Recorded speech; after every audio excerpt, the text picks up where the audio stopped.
We are being ushered into a new world. Indeed. We have already been ushered into a new world. Now, I see a lot of weary faces, anxious faces looking to me for answers. And while I am happy to provide you with answers, they're lowercase answers. The A is lowercase. And through an assemblage of lowercase answers, in time you will have the fortitude and the moral stamina to forge the answer for yourself. Because right now you're very bedraggled.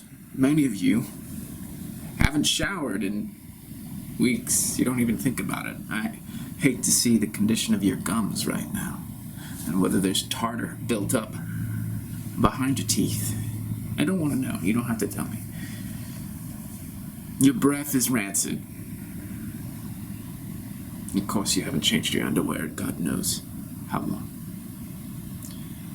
And as long as your quartermates can handle it, well, I suppose you're all doing it to each other, aren't you? You're desperate, and I get it. It's an apocalyptic time. Now, a lot of us would frame the capital A answer differently, and that's perfectly fine. That's one of the lowercase answers, is that we all frame the capital answer differently. But most importantly, the capital A answer has to work. The capital A answer, which I'll call hereafter as the capital answer, has to be home. Right now, God bless you, none of you are home. And how could we? We're exiles and refugees from our native lands, which is really just the state that we came from before we came here. And this state is so large that it, fortunately, took millions.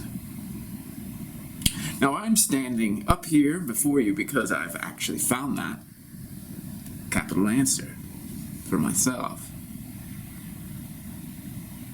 Part of the capital answer, of course, is to help you find your capital answer. Because recent events in the last several months and even years now have made you nihilistic. Notice how I can stand up here and improvise and speak from my heart, from the depths of my soul, without a script, without teleprompters. It's because I'm home. I'm home. I'm home wherever I go. That's like having food wherever you go, or water, wherever you go. Now, to find the capital answer, you have to achieve mastery of your interiority. Now, interiority is just a simple reality or simple phenomenon. It's a big sounding word. It just means your interior world.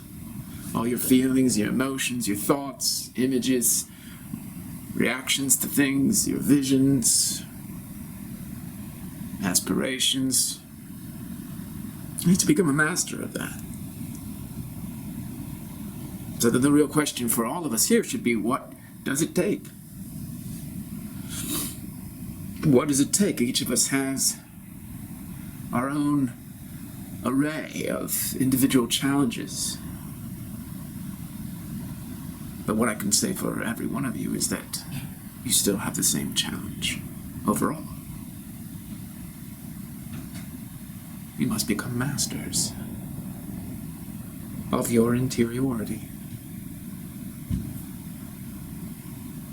Now, to become a master of your interiority, superiority means to have faith. How do you have faith in a time like this? Right? And it seems to many that it would be begging the question, how can I have faith when everything is so desolate, so bombarded, annihilated, obliterated, destroyed? How can I have faith in such a world when everything that is good is being stripped away from society, from families, from people, from our souls? How can I have faith? Well, I look out across a sea of faces, and I know that every single one of these faces is beautiful. Even if you're grimacing now and you're scowling and you're atheistic toward everything that I say, I know. And I don't have to have faith in each one of you. I simply know. And that's part of the capital answer. I know. But how did I get to this point where I know and I'm able to speak to an assembly of thousands of people, 20,000, 30,000 people? How did I get to this point? So that I simply know. I had faith. And again, each of you was like, I can't do faith now. It's too horrible what's happening. I can't have faith. There is no sun on the horizon. There's no hope. But what you're forgetting is the hope that you have, or had, the longing for a good life and a good society is itself proof of the good inside you. You wouldn't long for something so wonderful if you weren't wonderful. How would you know what to long for unless you were that very thing? So you can have faith that your longing is itself good. Right? It's like longing for food if you're hungry, or longing for water if you're thirsty. The longing proves that the answer exists. Your longing for a good life proves that that good life exists. And it proves that you are good. Evil people do not long for a good life. They long for power. They long for pleasure. But they do not long for the good. Only good people long for the good.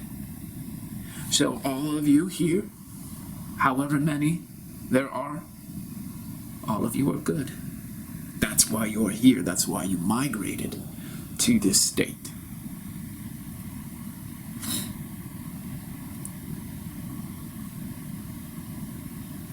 So that's why you have faith. Because you know you're good. And you know the people beside you are good. They wouldn't be beside you unless they were good. You wouldn't sit next to an evil person. There's not a single evil person out here in this sea of thousands. That's why we're here. That's why we found each other.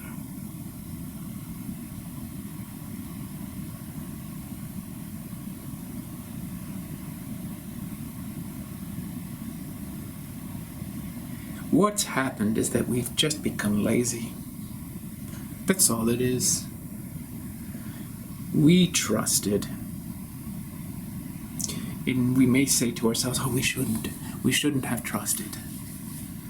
Well, we didn't know any better, did we? We thought that they were like us, and that there was no they. That they were just part of us, but maybe gone astray a little bit. No. We were wrong.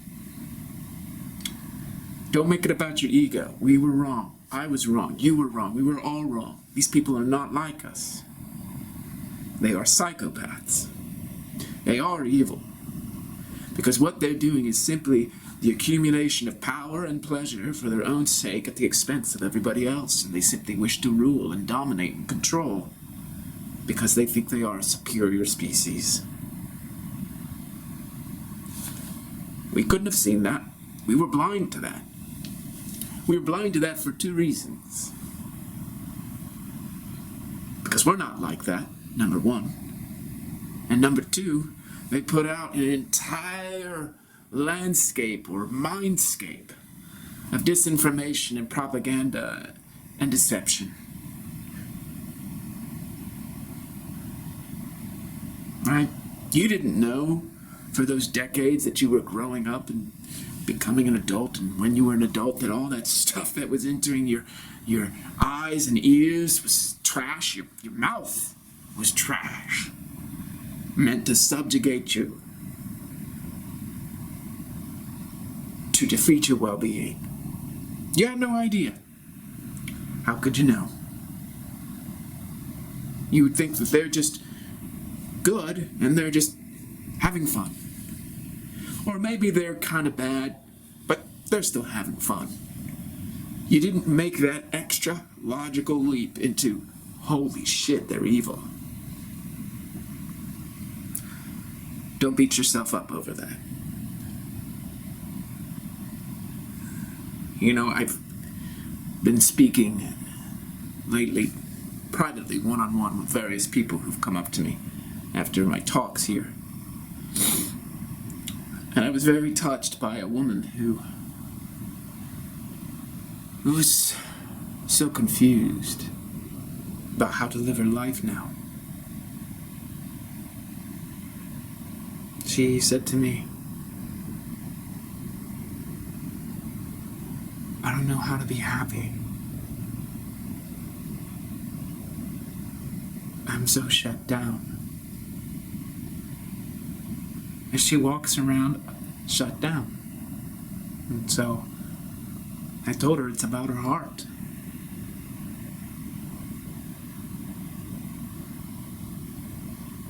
My heart is so shut down. I look out and I can't feel love for anything anymore. My heart is barren. I know your heart is barren, or it feels that way. There are men who are just like you, but their heart's not barren so much as shut down.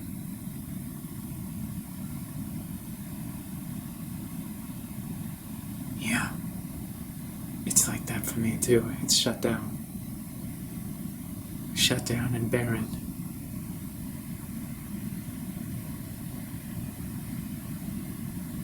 And I don't understand, because all of what we left behind was a delusion. This weaponized illusion, as you say. I agree.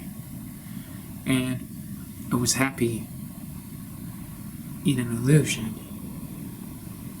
And now the illusion is stripped away, and I'm not happy anymore. I feel like I'm out in the desert with an empty heart. Yes. It's a real wake-up call, isn't it? It's a real wake-up call. You had so many fantasies. So many fantasies about what you wanted to do with your life, who you wanted to be. Maybe you were to get married and have kids, whatever it was. But it was an entire ecosystem of deception. And now you don't have any reference points. It's just a war. Yeah. I'm too stressed. I'm too stressed to even enjoy anything anymore. Because I'm constantly afraid. I'm afraid. I'm here with everybody. I'm here in the middle of this militia. but I can't ever relax. I feel like I have to be on constant alert. And there's no point in creating any fantasies or anything to help me out of this desert of my heart. Nothing. Yes. And that's the bittersweet reality, because, as everybody here knows, when you don't have any illusions to prop you up, what's left? Is this all that's left? This camp out in the middle of Texas. Tens of thousands. I don't know how many people are here now. Hundreds, maybe. It's like this small city from all over the United States. You know, when you came here, you left everything but the essentials. Some of you came by bus, some by car, some by... I don't know. I don't know if people came by jet, if that's even allowed anymore, but I heard some people biked here. Biked. And of course, hitchhiked. You left everything behind. Now, everything that had been part of your old world was part of the slave matrix. And now you're starting to see that for yourself. Yeah. I was really building a career. I had an apartment in Manhattan. I was going out to the east side, enjoying the arts and all the cultural stuff. I was dating. But loved it. I mean, it sucked, but I loved it too. I mean, it was my life. And now, there's nothing. There's nothing left. I can't go to museums anymore. I don't go to bars. I don't go and listen to some jazz at some club. I don't get tapas on 4th Avenue. I don't hang out at the park in Union Square. I don't do anything anymore. Nothing. There's nothing. I don't do anything. I'm sitting here. I'm wasting away.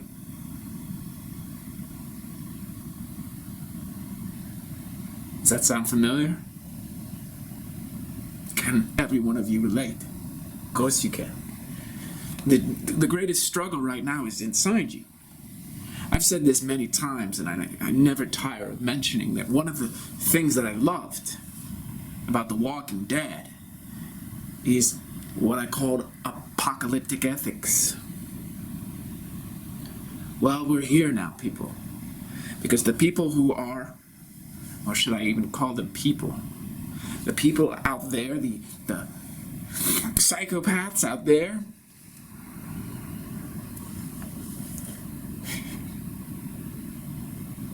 they're coming.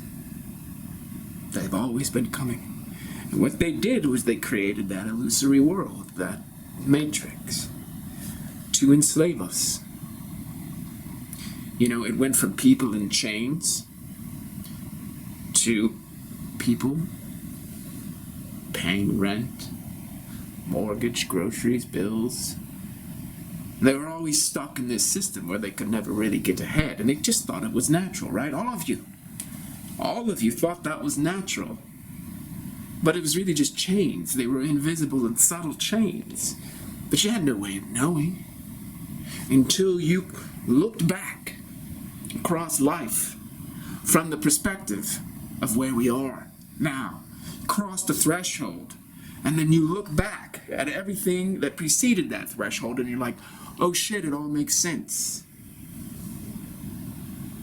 Yeah, but it doesn't make sense anymore what to do. What do I do now?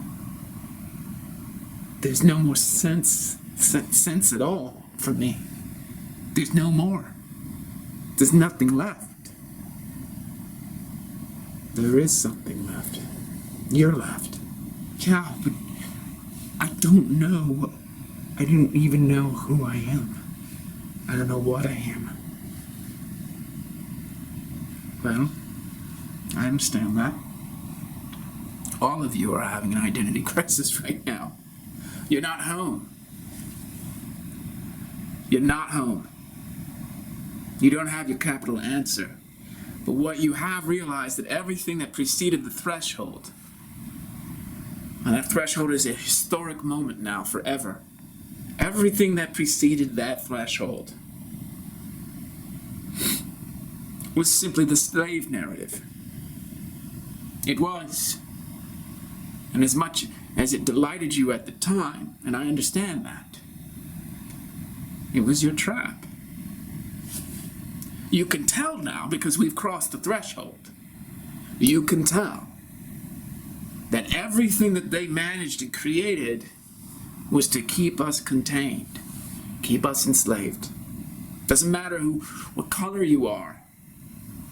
Doesn't matter whether you're a man or a woman or a child. Doesn't matter your religion. Doesn't matter. They don't care about that. All they care about is turning you into livestock so that you can put your manpower, woman power into creating their world and their technology and their systems. And then they start weeding us out because we've done the work. And now it's dangerous to have too many slaves who are starting to wake up and in the information age share their awakening with each other. Yeah. So that's when it started for me. I couldn't turn the information off. I couldn't turn the awakening off. Exactly. That's why we're all here. Every single one of us. The awakening couldn't turn off. But I don't think the awakening is enough for me. I'm awake now to their shitty system, their slave narratives, their matrix. I'm awake to it now. I'm on the other side of the threshold. But I can't construct anything. So you see what she's saying? Do all of you understand that? Part of the answer, capital answer, is to construct a reality that is now worth living. And you do that out of the goodness of your own soul, out of the nature of your own heart. You come to understand that you are principally responsible for creating good lives for yourselves and good lives with each other. Lives that have no room for deception, where you would control other people, enslave other people. None of that. So does it mean that when we get back in power, that everything that we create is what? Like, how do you create a system of good and not a system of evil? Aren't all systems evil? What do you think? Are all systems evil? No. Because if a system is created by good people, it's a good system. Look at what we've got here. It's primitive. This is a very rudimentary system. It's a camp for tens to hundreds of thousands of people, but it's still a system. We're all here for each other and advancing together as an army toward the good. Now, what is the good in a system? Well, it's clear once you start thinking about it if you look at what's happening here. What's happening here is people are looking after each other and they're loving each other and they're supporting each other and they're like, hey, let's do this together. Let's cooperate together and create this bathhouse, this cantina, this internet or library hall. And they respect each other, because when you're in a reality that values the individual and the goodness intrinsic to each being, you can't disrespect them. You're not going to disrespect people here. Is anybody walking around here with a superiority complex after passing the threshold? No.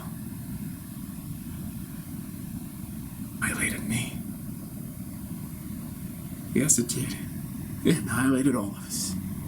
It woke us right up. If any of us were not completely awake at that point, right then, we knew. We knew that the psychopaths had been in control. We knew that everything up to that point had been part of the plan to ensnare our minds, and hence our hearts and our entire souls. We are on a prison planet, people. Make no mistake about that. We are on a prison planet. And what happens is on a prison planet, people don't have the capital answers as to why they are alive. They don't know. You don't know. Because you've been subjugated as slaves your whole life. And therefore, your mind is not your own, and your heart is not your own, your soul is not your own. It's under the spell and the influence of narratives that control you for the sake of the power structure that controls you. And this power structure is evil. There's no other word for it. Before the threshold, of course, we had different words for it because we were so enamored by our education that we could be intellectually dissociated from reality. But after the threshold, after the nuclear bombs went off in 10 cities, killed millions of people, there's no other word for it, people. You can't say ignorance. Oh, these psychopaths are just ignorant. No, psychopaths are not just ignorant. They're evil. They are evil. They would only kill millions because they do not care. They are predators. They are parasites. They fear that they are superior and they can do what they want without consequence. But what they just did is they woke up the entire human race. Now nobody is asleep. And so the question is, are we awake enough to know what's at stake? Do we want this planet or not? Do we want to be free or not? Or have we just foreclosed upon freedom because we don't know why we are alive? So am I alive to be free? But what do I do with my freedom? That's up to you. Life is freedom. Life is meaning. Life is truth. These are all just different words for the same thing at some point. Until you get to that point, it's all chaotic and diffracted and fractalized. And you're just confused. But once you find home, once you find your capital answer, then you start to create. What can I create in this camp? Yes. What can you create in this camp? Don't ask the question as if it's already answered. Ask the question and then fucking answer it. No, I mean, I'm not being hostile with you. I'm just passionate. Do you see what she's saying? Do you understand that? That the answer isn't some static thing. You get the answer and you're done and you stop living. No, you get the answer and now you're finally living. Right? Our world here, as traumatized as it currently is a world to be created anew, from scratch. And you've got to be responsible now for the narratives that you tell yourselves and tell your friends, tell strangers, tell your children. These can't be narratives that are hijacked. Because that's how this deception works. That's how the evil spreads, through hijacked narratives.